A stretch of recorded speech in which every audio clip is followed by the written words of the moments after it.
सात संगत जी, प्यार से कहना नमस्कार जी। लुधियाना के संगोवाल भवन में जहाँ आप सब आज एकत्रित हुए हैं और नाम भी इस जगह का संगोवाल जैसे सुनने में आ रहा हो, संग हो, नाल हो, हर समय ये परमात्मा, ये दातार, ये निराकार हर समय साथ ही होता है। पर जो भी दूरी बनती है वो हमारी ही इससे बनती है और फिर ऐसा महसूस करते हैं कि ये परमात्मा ही कितने दूर हैगा, पर ये परमात्मा का हर समय साढ़े नाल है। एक एक पल च एक क्षण च असी ही दूर हो जाते ने, ये तो हर वेले नाल ही होता है। तो कैसे हमने इस परमात्मा के साथ जीवन भर जुड़ के रहना है। एक संसार में आने का उद्देश्य जो युगों युगों से सब समझाते हैं कि अपनी आत्मा की भटकन, इस शरीर बदलते बदलते वो जो कंफ्यूजन हो जाती है आत्मा को, जिस शरीर में होती है वही अपनी असली सच्चाई मान लेती है। तभी जीते जी भी इंसान हमेशा दुनियावी माया में फंस जाता है, क्योंकि ये आत्मा अपने आप का अस्तित्व ये इंसान का शरीर ही समझ लेती है। तो जब भी संतों ने संदेश दिया है कि जीवन को इस तरह जीना है जिस तरह इस आत्मा का भी उस जीवन में जीते जी कल्याण हो, और ये शरीर भी जिस जिस काम आए वो कार्य एक सफलता की ओर ही इस इंसानियत को लेकर जाए, और किस तरह इस परमपिता परमात्मा के साथ इस ब्रह्म ज्ञान द्वारा जब इसकी पहचान हो जाती है, ये उसी समय से अंतर नजर आने लगता है। और फिर जीते जी जब जब भी एक इंसानियत का रास्ता वो खुद ब खुद इस रूहान नाल जुड़ के वो इंसानी गुण भी जीवन में आ जाते हैं, और फिर वो कोई जबरदस्ती के पोस्ट अपॉन गुडनेस नहीं होती। एक गुण किसी तरह उस तरह जबरदस्ती से नहीं जीता इंसान, वो तो खुद ब खुद ही आ जाती है। जैसे अगर दूध में चीनी डालेंगे तो अपने आप ही दूध मीठा हो जाएगा। उसी तरह अगर हम जितना ज़्यादा इस परमात्मा से जुड़ेंगे, एक रूहानियत से एक अपना नाता ज़्यादा गहरा करेंगे, तो एक बाय प्रोडक्ट की तरह ही इंसानियत हमेशा एक इंसान के अंदर और ज़्यादा से ज़्यादा आती रहेगी। ये मन में हमेशा दूसरों के भलाई, एक अच्छी नीयत रख के, एक सेवा भावना कि कोई फिर अजनबी नहीं, हर कोई अपने, हर कोई इस दातार के ही अंश, तो हर कोई जहाँ श्रेष्ठ हो जाता है। वहीं अपने जीवन में अगर कोई गौर करे तो जिस तरह शरीर में अगर कहीं पे भी कोई कभी पिन लग जाती है या कोई चोट खरोच आती है, तो किसी जगह पे भी शरीर के वो लगा हो तो एक खून ही उस शरीर से बाहर आता है। वो इस वजह से क्योंकि ये चमड़ी के अंदर खून है। और उसी तरह इस मन के अंदर अगर देखें तो जिस तरह का एक इंसान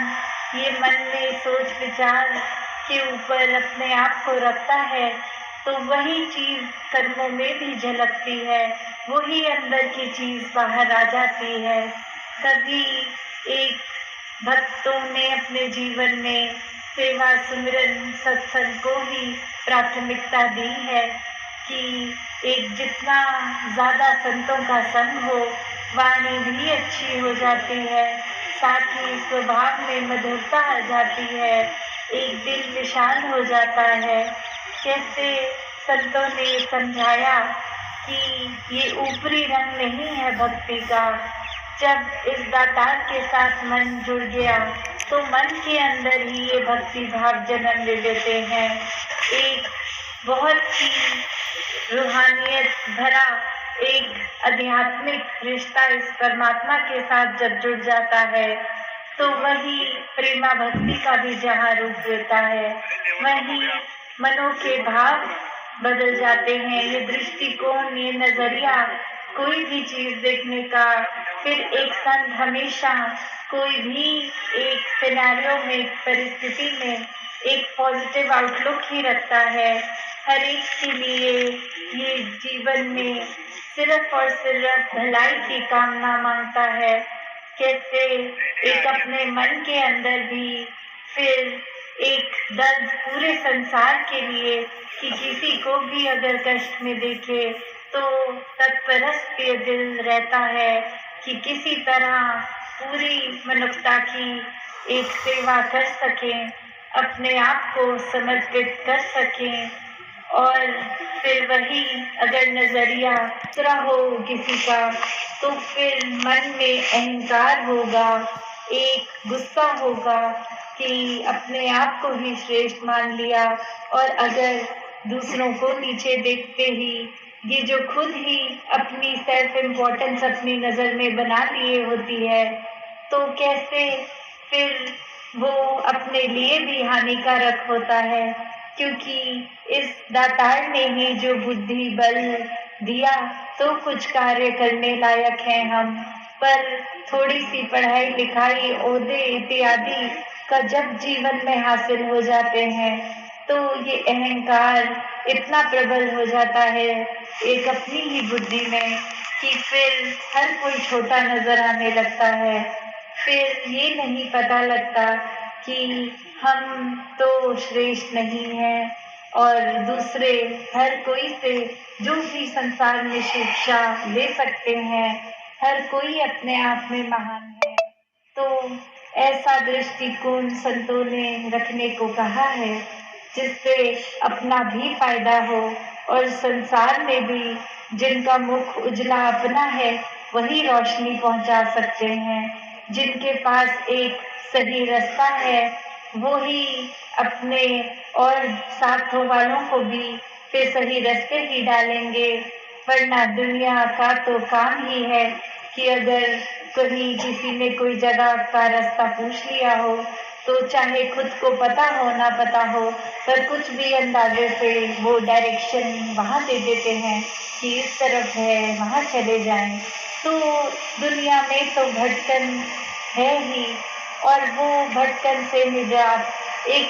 हमेशा की जो शरीर रूप में तो तबीयत का, सेहत का एक कभी ठीक कभी अस्वस्थ, ये सब तो चलता ही रहता है। एक धन रूप में भी आज माया ज्यादा है या कम है, कल परिस्थिति फिर बदल जाती है। तो